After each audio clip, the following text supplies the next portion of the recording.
Did you have a good weekend? Oh, I always have a good weekend. I I figured. have everything good. The whole life is good.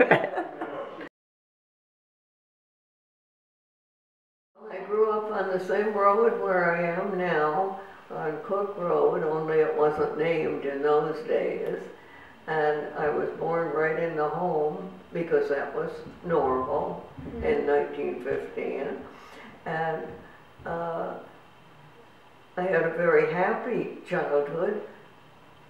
I think I loved the whole world that I knew, small as it was. I went to a district school where all ages attended, then on to high school and college at Cortland. Got both my bachelor's and my master's there. Loved teaching, taught 37 years. My grandfather and grandmother came to New York State and purchased a farm. My father grew up on the farm on Cook Road. My mother came down from Canada to bring a deaf woman down and teach and talk to the patrons for her to listen. My mother, in working for this woman, had to take the milk to the creamery, and she, who had never driven a horse, was not very good at it.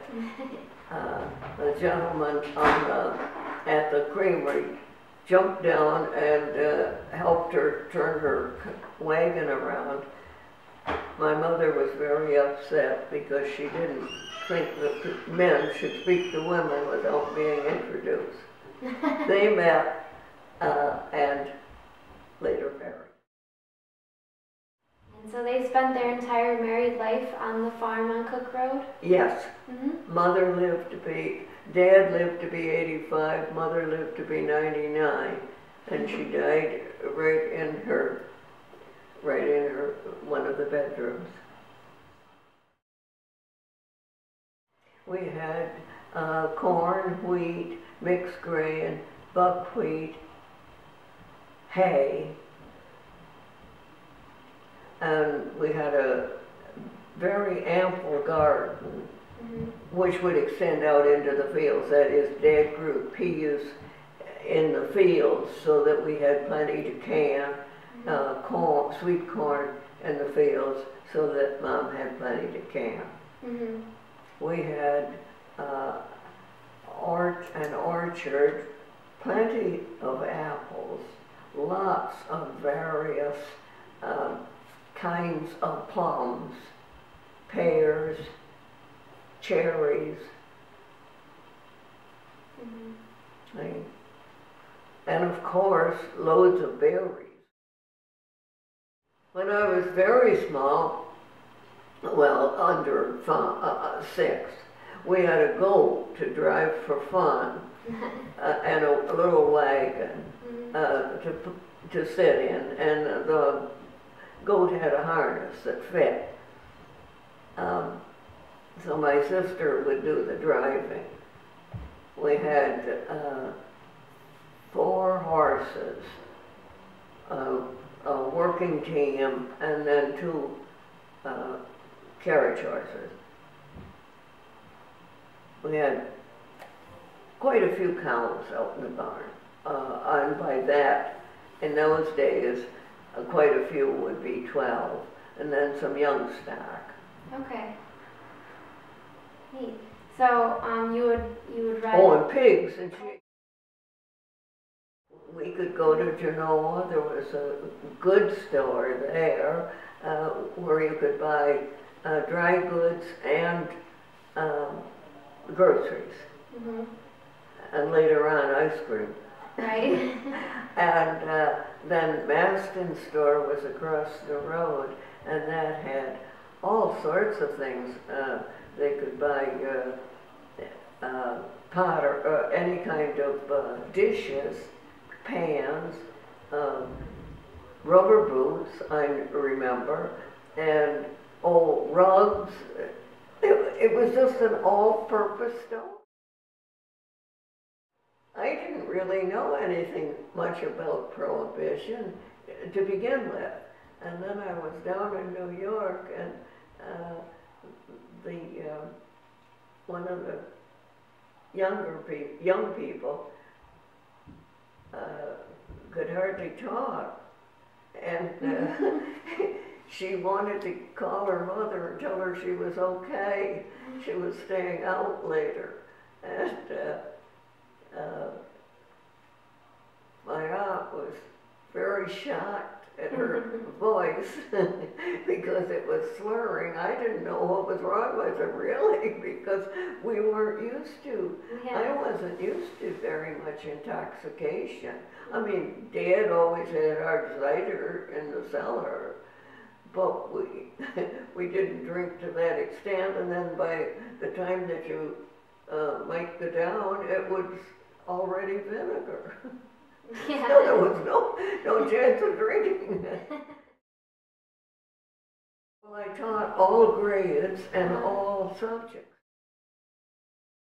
We were all separate in those days, Sherwood, King Ferry, and Genoa. And I taught in Genoa. Reading was one of my joys. Okay. And I tried to write. The books were old-fashioned. From me being in college and then coming out, the reading books were so behind the times for the first graders. So I tried to, by using manuscript, which was the first time anybody had ever heard the word, do my pages with manuscript so that the children could read more readily. During the war, I was embarrassed because all of the people that I knew were doing something for the war, and I felt like an old lady just sitting around teaching. So I quit and went to Niagara Falls and learned how to take courses at night, and I learned to solder and weld and do whatever needed to be done for the airplanes. I quit in about August of '43 to get married. Well, it was very cold weather, and I couldn't get the kind of shoes that we were supposed to have. The only shoes that would fit me were riding boots, and that I could get at that time. Because of the war effort, there weren't plenty of shoes available, and nothing with a rubber sole. So I had climbed up on the wing to inspect, and when I came out of the cockpit, the slant was such that no ice would form on the wings. Enough ice formed that I started sliding right off and hollering. And this man appeared from under the wings and caught me. And later we were married. Many months later we were married. Well, I had been used to conversation with the little people when I taught school, and since I taught 37 years and volunteered 12 more, it pretty much took up a lot of my life. And so when I was on a road where everybody worked, no one was around to speak to, I was afraid of Alzheimer's setting in, and not enough communication with people. So I came down here to a great dinner in the keg room, And we got to talking, and so I applied for a job due to Levy. Oh, yeah. He said, "Why don't you get a job down here?" And I went behind the counter, this counter, until the other room was built. And then Chris suggested that I be a greeter. And I had no idea how I was going to do that. I was scared. Again, I was scared still. But I knew how to make boxes, and that I enjoyed. And now I love greeting because it's so much fun to see so many people. It seems to me that the crowd is always so pleasant. Do you think you'll continue to work here as long as you can? As long as I can. I certainly enjoy it. I look forward to it. It's always marked on my calendar. Well, I think that I was always pretty happy when I wasn't scared still. Yeah. I think the world is, well, my life has been so pleasant on and off, unpleasant also. I lost 3 husbands, so it wasn't always pleasant, but it's such a beautiful world. I mean by that, when you look out, the sky, the trees, we are fortunate in having such beauty surrounding us. And I think having had Guillain-Barré and being able to breathe again on my own was enough to make me appreciate life.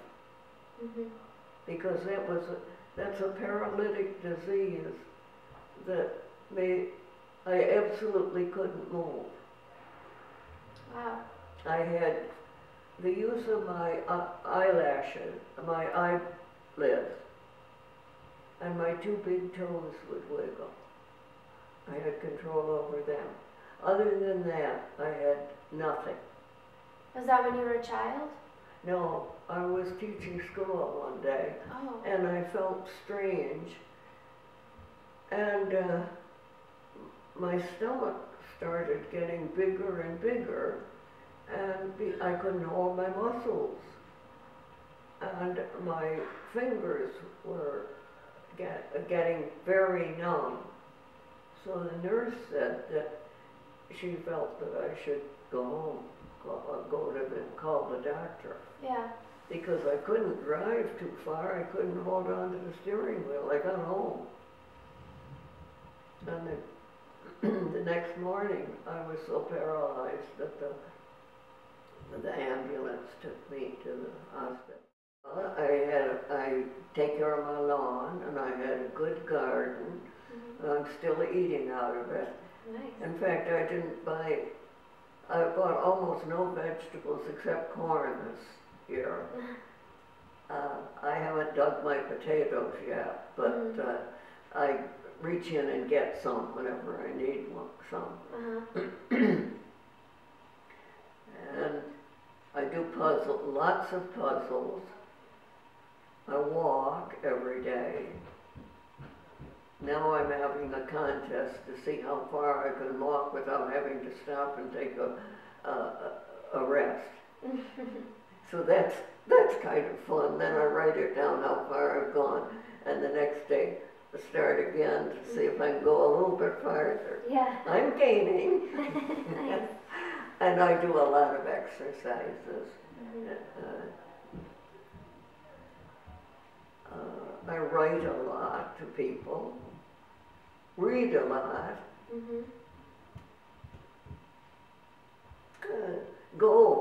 I play cards, I bowl, and just do anything that comes up. In fact, this week, there wasn't one day out of the 5 work days that I had a complete day Wow. without something being planned.